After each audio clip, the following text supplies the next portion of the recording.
forcément inventé une définition unique de la RSE. On essaye d'être dans le prolongement de ce qu'on fait depuis de nombreuses années et puis d'inscrire les activités du groupe dans les principes du développement durable.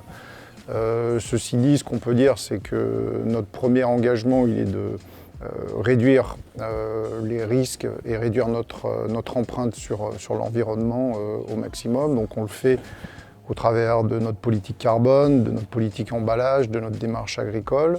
Le deuxième élément d'une définition, ce serait de dire qu'on crée de la valeur pour nos clients, nos consommateurs, nos employés, mais aussi nos fournisseurs, j'y reviendrai. Et puis le troisième élément, ce serait de contribuer aussi à un débat un petit peu plus large que les activités du groupe Panzani et de dire qu'on crée une externalité positive en prenant part à des débats qui nous dépassent. Alors les initiatives dont on peut parler aujourd'hui se situent sur le pilier environnemental de notre action.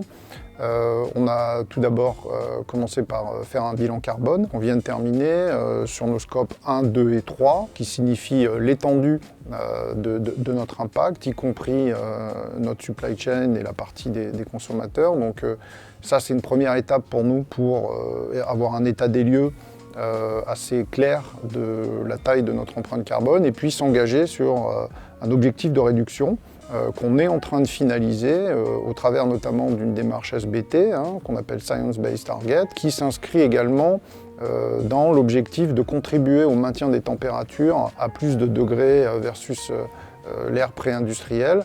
Et donc voilà, donc ça c'est une activité qui est totalement en cours et qui va donner lieu à un plan de transformation qui aura de multiples pans, la réduction énergétique, un travail sur l'amont agricole, sur les emballages et sur la réduction de nos consommations de manière générale, sans compromettre la croissance évidemment qui est nécessaire au groupe. Donc ça, c'est un premier sujet qui est engageant et fédérateur pour l'ensemble des employés. De la même manière, on a également travaillé depuis un petit peu plus longtemps sur notre politique emballage. On le sait, les emballages, c'est un sujet sensible, avec une vigilance importante. Je pense à pas forcément aller trop rapidement dans des solutions qui peuvent être trop rapides et génératrices de problèmes à plus long terme. Donc là, ce qu'on a fait, c'est on s'est basé sur les principes de la Fondation Ellen MacArthur, qu'on reconnaît aujourd'hui comme étant structurantes dans la recyclabilité des emballages et en tout cas la demande des engagements des entreprises, agroalimentaires notamment. Et donc on a formalisé nos objectifs, il y en a 5, qui sont déclinés dans une politique emballage et probablement le plus probant d'entre eux, c'est de se dire que 100% de nos emballages seront recyclables d'ici à 2025. Cela inclut le fait d'intégrer de la matière recyclée dans nos emballages, de préserver les ressources naturelles en privilégiant les matières recyclées que les matières vierges. Voilà, donc tout ça, c'est décliné en plan d'action par marque et qui sont pilotés et monitorés à l'aide de projets très concrets pour pouvoir maintenir nos engagements. Donc voilà ce qu'on peut dire sur les emballages. On sait que, petit aparté, sur le fait que la sensibilité des emballages fait qu'on doit faire des choix de matériaux qui vont être liés à la capacité de ces mêmes matériaux à être collectés, à être recyclés. Donc ça veut dire qu'on est aussi dépendant de la capacité d'un pays, d'une municipalité à collecter l'ensemble des emballages en particulier qu'on va mettre sur le marché.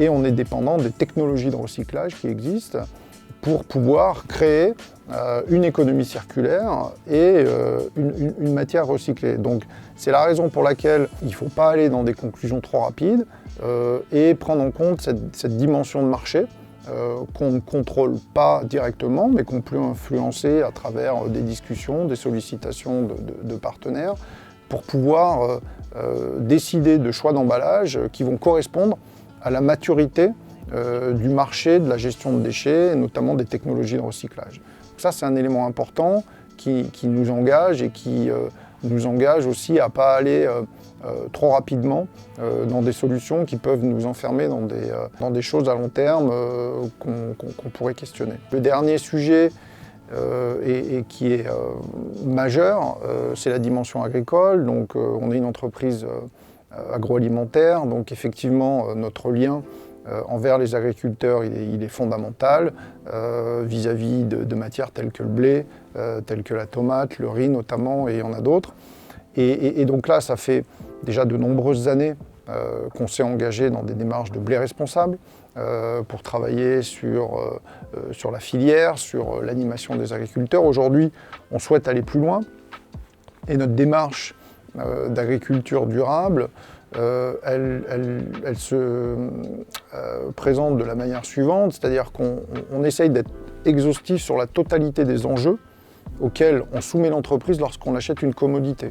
Donc la totalité des enjeux, ça peut être la biodiversité, la gestion de l'eau, la rémunération des agriculteurs, enfin voilà, donc d'avoir une vision extrêmement exhaustive de la totalité des enjeux sur lesquels on soumet l'entreprise et on est soumis. Une fois qu'on a fait cette liste qui est validée par des scientifiques, des professionnels, on cherche en face de chaque enjeu à mettre en place un programme qui va permettre une amélioration. Si je reprends la gestion de l'eau, si on définit que l'eau est un enjeu important sur la culture du riz, quel est le programme d'amélioration continue qui va permettre de réduire la consommation d'eau de X%. Et donc on essaye d'avoir cette démarche sur la totalité de nos matières agricoles, sur la totalité des enjeux identifiés, pour pouvoir dire qu'on a pris une situation dans un état et qu'on a amené une amélioration à l'aide de programmes qui permettront donc justement ces améliorations recherchées. Donc c'est la manière, c'est notre définition de sourcing durable et qui permet d'être cohérent avec nos principes de responsabilité. En fait, la mobilisation, je pense c'est pas le sujet sur lequel on a le plus de difficultés. On le voit tous au quotidien, ces sujets sont primordiaux, sont extrêmement présents dans le quotidien de tout le monde et la sensibilité de l'ensemble de nos employés est extrêmement présente. Donc aujourd'hui, la question, elle est plutôt de se dire comment est-ce qu'on gère cette dynamique dans une approche qui va créer de la valeur environnementale et de la valeur économique. Et on structure des choses qui vont permettre à cette énergie d'être mobilisée pour créer de la valeur, plutôt que de se poser la question de la mobilisation, parce qu'elle est là par nature. Première d'entre elles, c'est de dire que le sujet RSE, d'une manière générale, la démarche RSE, elle apprend en marchant. Et aujourd'hui, un des risques, un des écueils, c'est qu'il y a assez peu de standards sur le marché.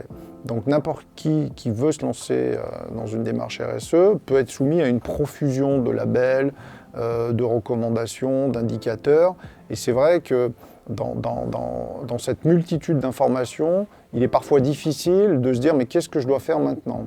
Et donc cet écueil, pour nous, on l'a géré en essayant de prendre le temps de savoir quels sont les fondamentaux auxquels on peut se référer, quel grand donneur d'ordre agroalimentaire, pour le coup, a pris comme référence, comment est-ce qu'on peut s'en inspirer, enfin voilà. Donc cette absence de standards n'est pas facile, créer une jungle un peu d'informations dans laquelle il faut soi-même tirer son épingle et définir sa propre feuille de route. Ensuite, peut-être le deuxième écueil, c'est aussi que les sujets RSE sont assez longs à implémenter dans une entreprise. Je vous parlais de notre programme d'agriculture durable. Sur la première phase, on est sur une période de 2 ans. Et c'est que la première phase, donc on est parfois en contradiction, ou en tout cas pas au même rythme que des projets traditionnels qu'on peut faire vivre en entreprise. Donc cette dichotomie un peu de vitesse, il faut la gérer parce qu'on a envie de parler de ce qu'on fait, de dire, de communiquer en tout cas sur les résultats de nos actions, mais c'est des sujets qui sont par nature longs. Et donc ça, c'est pas un écueil, mais en tout cas, c'est un élément qui convient de gérer et qui convient d'inclure dans les programmes à moyen terme et long terme de l'entreprise. Le premier bénéfice, Et c'est le principe de cohérence avec nos valeurs. Aujourd'hui, c'est celui qui permet à tous de se retrouver dans la mission de l'entreprise. Donc ça, c'est un bénéfice fondamental.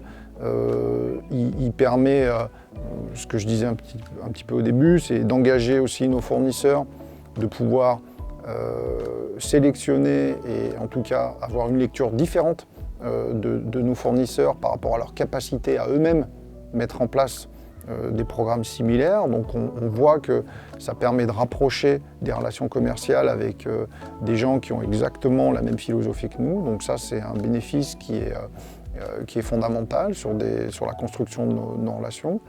Et puis il permet encore plus d'engager nos clients, nos consommateurs et nos employés. Aujourd'hui, on a mis en place des scorecards sur les sujets dont je vous parlais et qui font l'objet d'engagements particuliers. Et donc ces scorecards, elles existent au niveau du groupe Panzani, elles sont déclinées par marque et elles font l'objet d'un plan d'action défini avec des revues périodiques.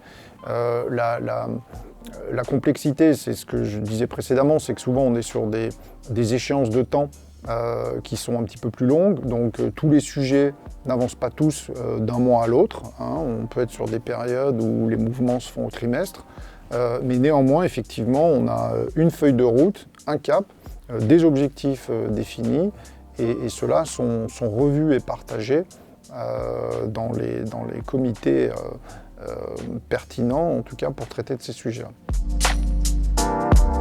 En fait, la crise qu'on connaît, je pense qu'elle a été d'une manière générale un accélérateur de prise de conscience aussi sur la nécessité de s'engager sur ces sujets RSE.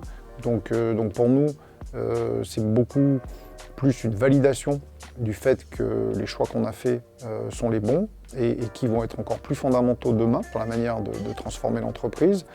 Effectivement, il est vrai qu'à court terme, on est tous extrêmement focalisés sur notre mission qui est de délivrer nos produits et en gestion de crise, effectivement, on a une responsabilité de s'assurer que nos produits puissent continuer à être disponibles. Donc on va dire que c'est plus une gestion de l'agenda qu'une remise en cause de ces fondamentaux qui restent ancrés dans la feuille de route du groupe Panzani.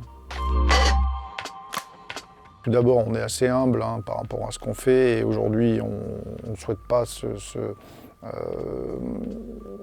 être en position de forcément donner des conseils, néanmoins des points de vigilance ou des recommandations issues de notre expérience. Le premier, ce serait de dire qu'il y a déjà beaucoup de choses qui ont été faites, il y a déjà beaucoup d'entreprises qui ont déblayé le terrain, il existe de nombreux forums, de nombreux groupements d'entreprises dans lesquels des informations sont là, il y a beaucoup de gens qui partagent des expériences, donc la première vigilance, ce serait de ne pas partir sans prendre le temps de s'informer des choses qui ont déjà été faites pour permettre à une entreprise qui souhaite s'engager de gagner du temps. Le deuxième point de vigilance, c'est que je pense fondamentalement que la RSE c'est un sujet de conviction. Ça doit être un sujet engageant pour l'ensemble de l'entreprise. Et donc la vigilance serait de ne pas vouloir aller trop vite dans la communication de ce qu'on fait, mais de prendre le temps de structurer sa démarche, d'avoir une démarche de fond qui soit exhaustive, qui permette d'être crédible, qui nécessitera un petit peu plus de temps. Et même si le pendant de ça, c'est qu'il faut communiquer plus tard, et peut-être que sur 5 à 10% de ce qui est fait, c'est aussi pour moi l'équilibre entre le fait d'avoir une démarche qui soit crédible, cohérente et puis surtout durable. On va dire que chaque interlocuteur qui est lié à des sujets RSE, donc que ce soit du marketing, des R&D, des gens des achats, des gens de la supply chain en tout cas, tout le monde est mobilisé en plus de son travail additionnel sur des sujets RSE, par conviction, par envie, parce que ça fait du sens.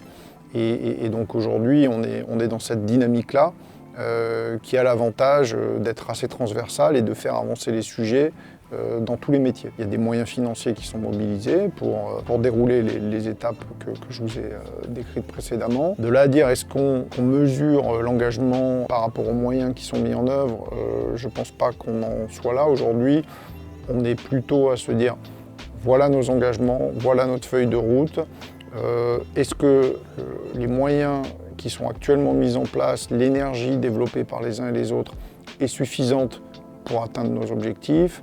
Et donc ça, c'est une vigilance qu'on a de manière extrêmement fréquente pour s'assurer qu'effectivement, on prend des engagements sur lesquels on va pouvoir délivrer et que s'il faut faire des ajustements, des priorisations, le débat peut avoir lieu. Mais voilà où on en est aujourd'hui.